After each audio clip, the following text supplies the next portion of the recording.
Hello Sagittarius, welcome to my channel and welcome to your reading. My name is Maria and this is a tarot intuitive story for you if you have Sagittarius anywhere in your chart. If you're a cross-watcher, being entangled with Sagittarius, this reading could very well apply to you.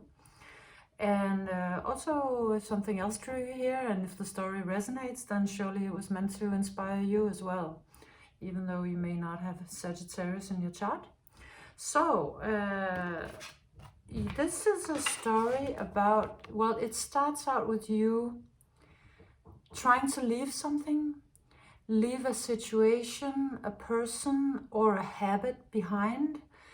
You're sort of in a transition where you're trying to figure out how to do that and how to make that work, and not yet completely sure where this is going. So to me, this speaks very much about sort of an entanglement or an addiction or a really bad habit, a trauma loop, or a situation. It could be any kind of situation really that you're trying to leave, but it is one that has a tendency to sort of draw you back in, and maybe in different sort of disguises or shapes or forms. It sort of keeps dragging you in, or keeps calling you, or being either something incredibly difficult in your life or just a nuisance or a temptation. But either way, this looks to me like you're trying to escape it, or you're trying to find another way of going about this area of your life. You're searching, it seems to me, also for a new vision, but it's really about trying, because if you see here, you come out with the new vision card. Here's sort of a person crawling on their knees, and it's really sort of an evolution to becoming this empowered being. So this is what you're looking for. You want to free yourself from enslavement, or just any kind of enslavement, really. It could be mental, emotional, actual. In actual fact, you could feel like you've been in a situation that was putting shackles on you and limiting your freedom. And so your wish is to sort of to rise from that circumstance and to become newly empowered. And that comes out further clarified by the devil, by you setting some boundaries to something that is very tempting to you, something that has a tendency to seem compelling, exciting, seductive. And this could very easily also be you sort of trying to put some boundaries up towards yourself, or towards some part of yourself, in order to try to get yourself out of a recurring situation, and wanting to move away from this temptation, to find something else that you haven't yet found. You're sort of still in waters that are not calm. You haven't really found a safe harbor yet on you trying to get out of this. So it could be also really a relationship, or a person or persons, because this one comes out as sort of the crux of the matter. So nothing about this is about gender, so you can switch around the genders, the roles, because it's a general reading. And you can also switch a little bit around depending on when you find the story. You could be at different points in the timeline, so you can switch around the tenses. This comes out as sort of, this could be another person. It could be a person that you are in a relationship with, a close relationship, or it could be yourself, a part of you that is sort of the addict. The one who has an addiction to maybe pain or negative thoughts, but I mean, it could be really anything, because there's so many possibilities for addiction. So of course it could be anything outer. If it is, then surely you'll know, like substances, or porn, sex, partying. Well, you know, we can really get addicted to anything. We can even get addicted to feeling bad, or to to that voice that speaks very poorly of us to ourselves, and addiction can be so many things. So this one comes out as the one being addicted, and you may be addicted to that one.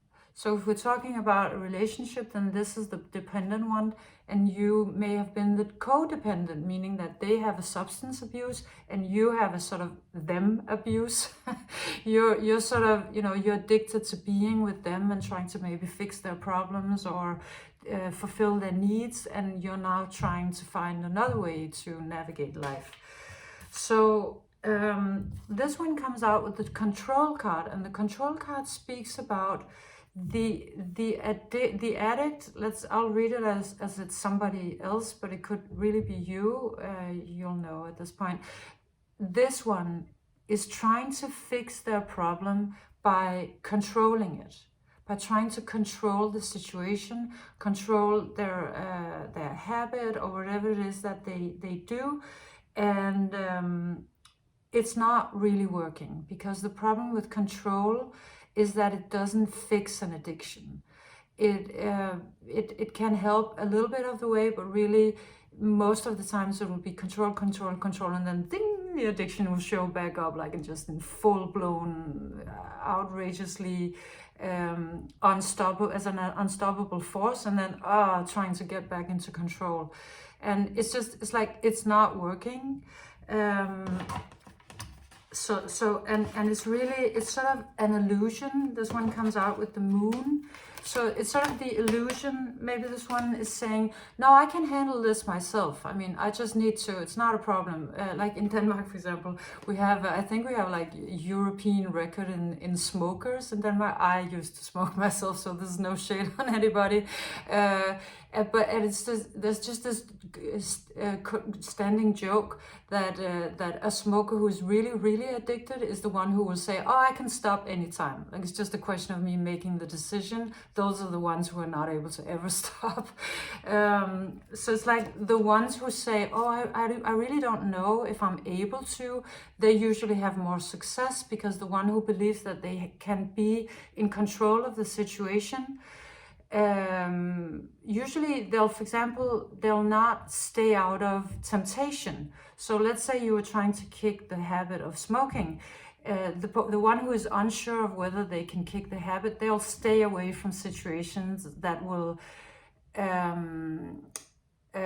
tempt them, right?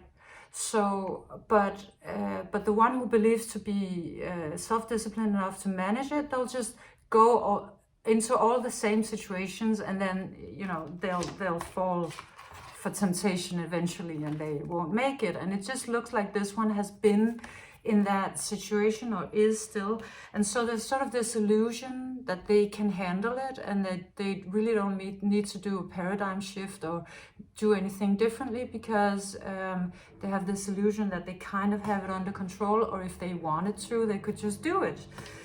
And so hence, it's sort of like the magic is just draining out of their life. They come out with the magician in the reverse, and it's just sort of like all of their energy. Like, it's very beautiful. If you look at the image this way, it's sort of very flowy and beautiful. So there's sort of, that's because the addiction seems very attractive, very beautiful and all of that. But I mean, there is sort of this beauty in it that keeps drawing them in, but really what it is just, it's draining all of their life force and energy and resources, money, time, energy, sexual power, whatever it is, it's just completely disappearing out of them.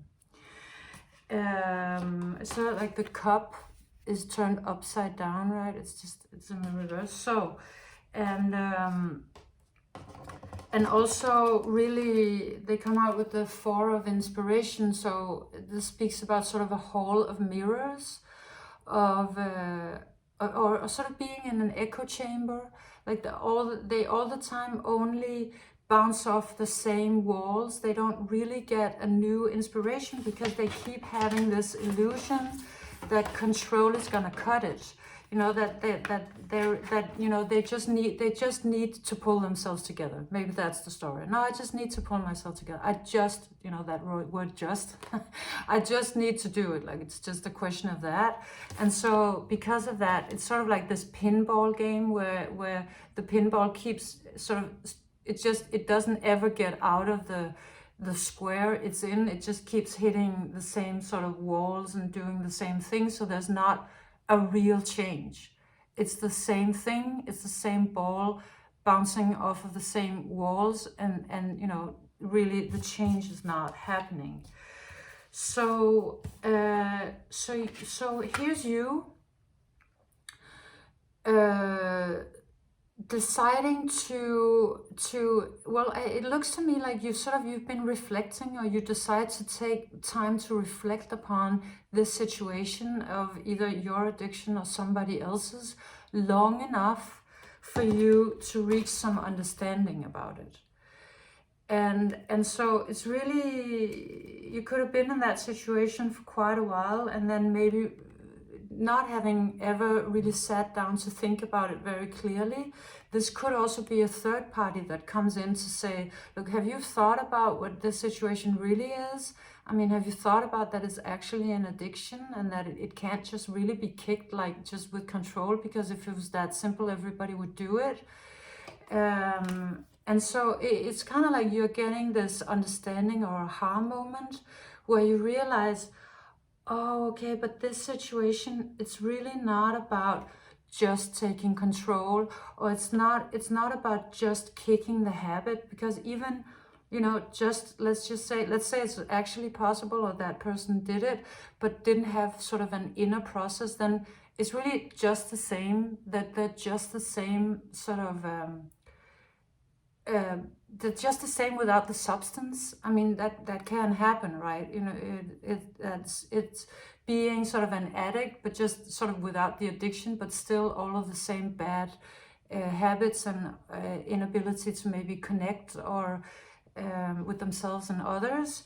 So you're getting a deeper understanding about this because either somebody comes in to say, hey, you actually need to look at this, or you yourself make that decision, bringing you to an understanding that what you're doing or what that person is doing is not working. It's not working. It's just, it keeps going in circles. So you reaching an understanding that really what needs to happen is surrender. There needs to be sort of a higher power involved, or a bigger surrender. It could be sort of praying, or getting help, or just reaching out for something bigger than just pulling yourself together, or that person just pulling themselves together, or you just pulling yourself out of that relationship, like you would be able to do that as in a simple way. You might not, because that could be the same. It could be you leave the relationship, but the relationship is still everything in your world. It's the only thing you think about. So you're kind of without the relationship, but you're still completely in it. And so so you reach that understanding that really you need help, or they need help, you both need help, and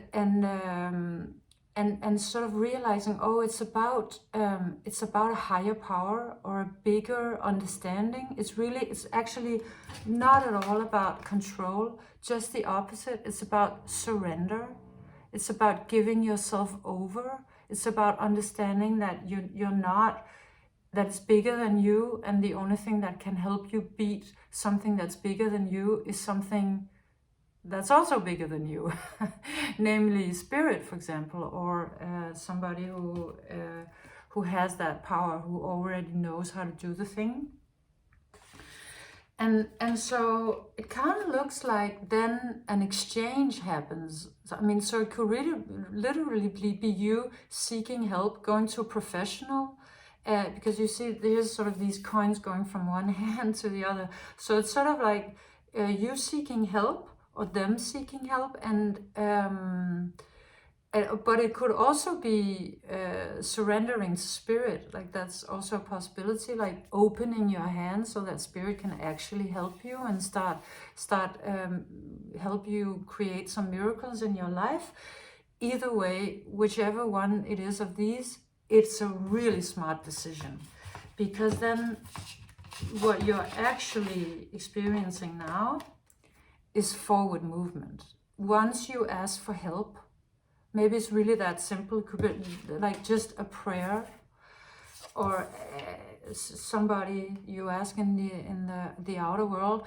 It's creating forward momentum. It's sort of like it's opening the field completely so that you can move forward, and you can actually, this looks like all of these horses, they're kind of, because they're moving in the same direction in this card, but if they were moving in different directions, all of them, or backwards or something, then you wouldn't be able to move. So it's sort of like this being your, either your addiction or your cells, your physical cells, or just like these are all moving parts that need to be sort of on the same path. They all need to want to go in the forward moving direction, because if they don't, there's going to be stagnation. But because of you asking for help and realizing that that you can't do it alone, forward movement happens quite powerfully and quite quickly, actually. So really, this was you in the beginning, sort of, okay, I need to move away from this, and starting sort of to move away, but not really knowing how and when and where and all of that. But here, because a higher power is becoming a part of the picture, a forward movement is happening, and not only forward movement, also reunion. This card is quite a stunning card, really, actually. I used to dislike it, because it used to come out sort of as a splitting, as a cognitive dissonance, or something incredibly uncomfortable or anxiety-ridden. But it's been showing up in quite a few readings recently, and now it's sort of showing up as this olive branch, as a reunion card of two who are very much alike and kind of, in a way, meant to be, and or an inner reunion of two parts that were kind of split apart at some earlier point. And so yeah, it has become this sort of beautiful card of reunion all of a sudden, and that's really what it's coming out like. And then it also has this backstory of all of that uncomfortable energy. So it's like an uncomfortable energy that is being released, or let go of, or healed, and then you know, this olive branch, this peace offering coming in to sort of reunite these two. So really this is sort of the thing that changes the whole situation, is that to reach out for help from somebody. And so this one comes out, the Two of Pentacles, and this is really talking about, it's kind of expanding on the idea that the way to go is not, it's your mind is not going to solve this. That's sort of the main message of this one. Your mind is not going to solve it. You have tried, and this one has tried with control, which is, you know, which is very typically what the mind would, it's that sort of the go-to solution of the mind. So, you know, because of fear being the basis of control, and of fear being sort of mostly a figment of the mind. So, and just, I mean, just ego structures and everything we do, I mean, ultimately, I think we can cut them, almost all of them, down to fear and control. So this one is talking about you having thought for a long while that you sort of had to make a choice, or you had to make a decision, maybe it's about the decision to leave this or not.